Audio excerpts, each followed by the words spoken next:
Presented by BM Recording Studio, Alamnagar, Madhepura.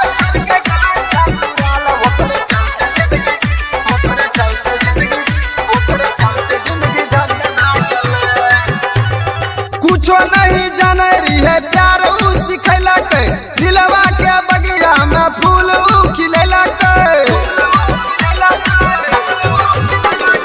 कुछो नहीं जाने रही है प्यार उ सिखैला के दिलवा के बगिया में फूल उ खिलैला के कि दिल टूटी के हमरो अब ठंड भे गेले कलिए रनिया से प्यार छोड़ के गेले ससुराल ओकरे चलते जिंदगी झंड भे गेले कलिए रनिया से प्यार छोड़ के गेले ससुराल ओकरे चलते जिंदगी झंड भे गेले एहो कलिए रनिया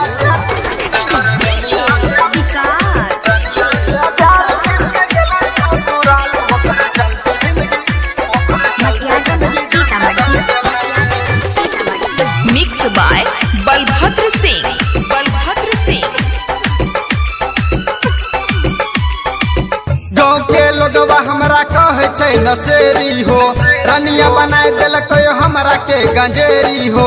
गाना दारू पी के रोज करे जाय अपन सिए छिए रनिया न जाने छै के ना हम जिए छिए गाँव के लोगवा हमरा कहे छै नशेरी हो रनिया बनाए देलक हमरा के गंजेरी हो गाना दारू पी के रोज करे जाय अपन सिए छिए रनिया न जाने छै के ना हम जिए छिए प्यार हमें कलिए त सजा हमी पलिए दिलवा के चोट हमें गजबे के खलिए कि पहले कह रहे जानू अब बंद भे गेले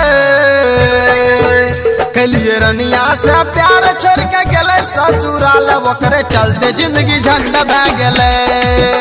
कलिए रनिया से प्यार छोड़ के गेले ससुराल ओकरे चलते जिंदगी झंड भे गेले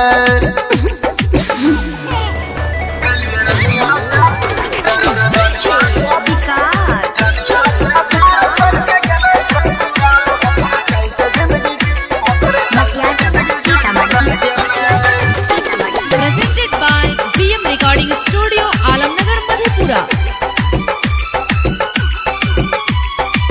ससुर में जाके उ त मारे छै माजारे रेटर राजू बनसी के दे दिल साजा रे प्रवीण कर लाले के मन बड़ी जरे छै जहिया से गेलो छै फोनो नहीं करे छै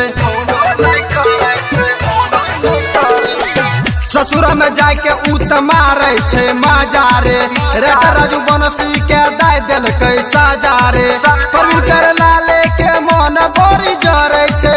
जहिया से गेलो छै फोनो नहीं करे छै गुलशन से कहते हो ओकरे संग रहते अखियां से लोर हमर झरझर हो बहते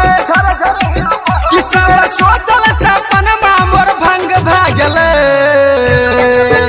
कलिए रनिया से प्यार छोड़ के गेले ससुराल ओकरे चलते जिंदगी झंड भे गेले कलिए रनिया से प्यार छोड़ के गेले ससुराल ओकरे चलते जिंदगी झंड भे गेले।